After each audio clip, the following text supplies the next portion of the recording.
Do lịch sử thuộc địa thì mình nghĩ là ở London đồ Sri Lanka và đồ Ấn sẽ ngon hơn ở Paris. Hơn nữa thì chi phí dùng phương tiện giao thông công cộng ở London cũng đắt hơn ở Paris gấp 3-4 lần. Theo quan sát của mình thì lương của các vị trí junior, tức là từ 0 đến 3 năm kinh nghiệm, có vẻ thấp hơn ở London so với ở Paris. Xin chào tất cả mọi người và chào mừng mọi người đã quay trở lại với kênh của mình. Hôm nay thì mình sẽ nói về một chủ đề mà mình được hỏi khá nhiều trong thời gian gần đây. Đó chính là so sánh cuộc sống ở Paris và cuộc sống ở London. Nếu như mọi người theo dõi kênh của mình thì mọi người sẽ biết rằng khoảng 1 năm trước đây mình đã chuyển từ Paris sang London để sống. Sau hơn 7 năm ở Paris và hơn 1 năm ở London thì mình đã nhìn thấy rõ hơn sự khác biệt giữa hai thành phố này. Vậy nên nếu mọi người muốn biết sống ở đâu vui hơn, thành phố nào đẹp hơn hay chi phí ở đâu đắt đỏ hơn thì hãy tiếp tục xem video này nhé. Trước khi bắt đầu video thì mình muốn disclaimer rằng Paris và London không đại diện cho toàn nước Pháp và nước Anh. Đây là hai thành phố thuộc dạng lớn nhất và hiện đại nhất trên toàn thế giới, nên sẽ có rất là nhiều điều mà mọi người sẽ tìm thấy ở Paris và London mà mọi người sẽ không tìm thấy ở các thành phố khác ở Pháp và Anh. Ngoài ra thì mình sẽ không bàn về việc học tập ở bên Anh vì cá nhân mình chưa bao giờ học ở bên Anh, nên là mình không thể comment về khía cạnh này được. Nhân đây mình xin tự giới thiệu, mình là Martini và chào mừng mọi người đến với channel của mình. Mình làm video về tuổi mới trưởng thành để giúp mọi người có một trải nghiệm làm người lớn mượt hơn. Để ủng hộ mình thì hãy like video này và nhấn nút subscribe để không bỏ lỡ những video mới nhất của mình nhé.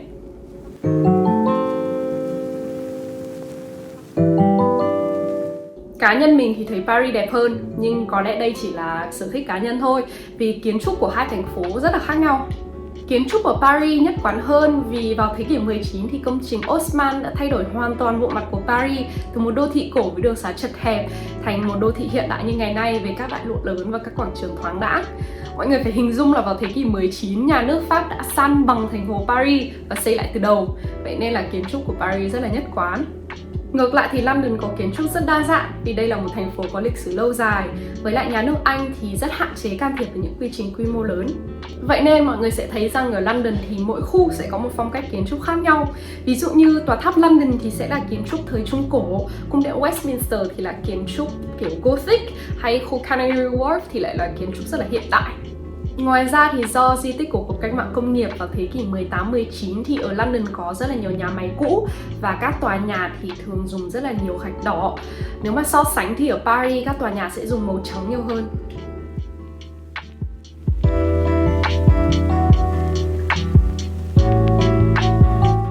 Ở đây thì mình định nghĩa vui, tức là có nhiều chỗ ăn ngon và có nhiều chỗ đi chơi.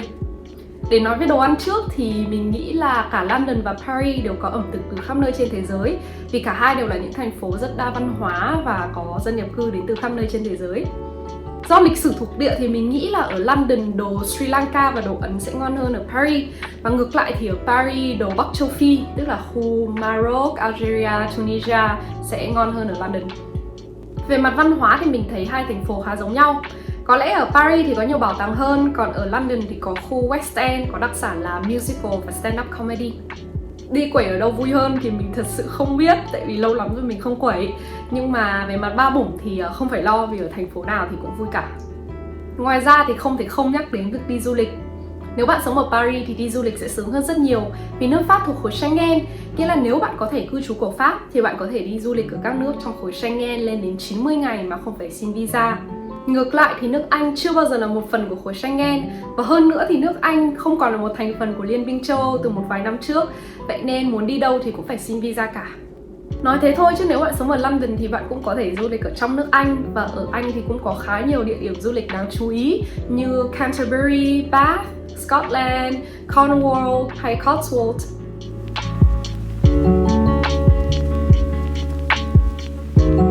Mình nghĩ là ở Pháp có nhiều dịch vụ công cộng hơn.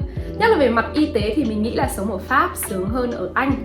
Ở Pháp thì miễn là bạn có carte vitale, tức là thẻ bảo hiểm y tế bên Pháp, thì bạn có thể tự đi khám bác sĩ hay là ra hiệu thuốc mua thuốc. Dùng carte vitale thì sẽ không phải ứng thêm tiền. Ngược lại ở Anh thì làm gì cũng phải đặt qua dịch vụ của NHS. Nhiều khi mình phải đợi hàng tháng mới được hẹn khám bác sĩ. Và khi mà mình đi mua thuốc thì kể cả khi là đơn thuốc là do bác sĩ của NHS kê thì mình vẫn phải trả thêm tiền. Về thuế má và các thủ tục hành chính thì mình lại thấy bên Anh hiệu quả hơn. Nếu bạn ở Anh và bạn chỉ có một việc làm chính thì bạn thậm chí còn không phải khai thuế luôn, vì mọi thứ đều được tự động hóa và tất cả các thủ tục hành chính đều có thể làm trên mạng cả, rất là dễ dàng. Ngược lại thì ở Pháp nổi tiếng là cứ cái gì dính đến giấy tờ thì sẽ rất là rườm rà và phức tạp.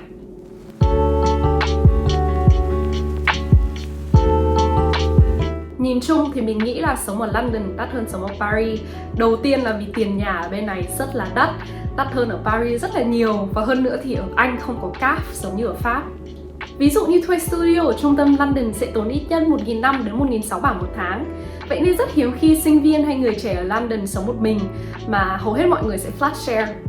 Ngoài ra có rất nhiều người chọn cách sống ở ngoại ô London, cách chỗ đi học hay đi làm của họ hơn 1 tiếng đi lại, chỉ vì sống ở London quá đắt. Kể cả giá khách sạn và Airbnb ở London cũng siêu đắt luôn. Gần đây mình có xem thì giá phòng rơi vào tầm 200 bảng một đêm trở lên.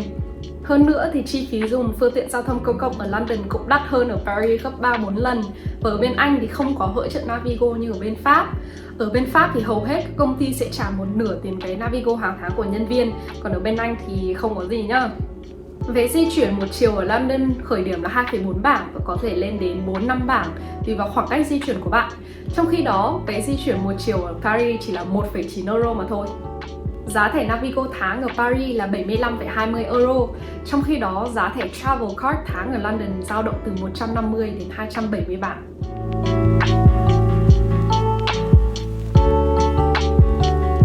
Mặc dù cả Paris và London đều là thành phố toàn cầu, nhưng London đa văn hóa hơn rất là nhiều.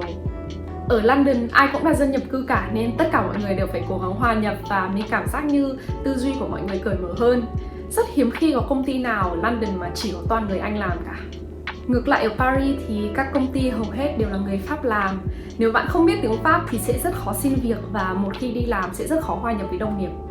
Đi làm thì mình thấy ở London mọi người có vẻ tôn trọng work-life balance hơn ở Paris. Thứ nhất là ngày làm việc ở London kết thúc sớm hơn, hay ít nhất là ở trong môi trường startup thì ở London mọi người sẽ làm việc đến tầm 5-6 giờ chiều, trong khi đó ở Paris thì mọi người sẽ làm việc đến tầm 7-8 giờ tối.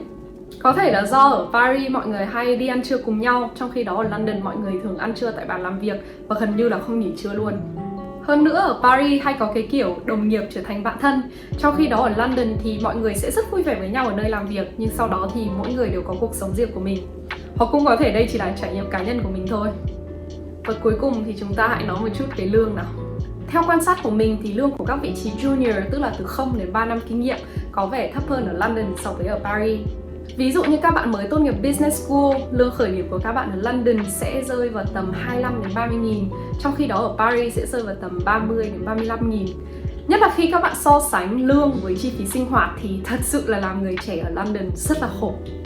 Tuy nhiên là càng lên cao hay càng làm chuyên ngành thì lương ở London lại càng cao hơn lương ở Paris.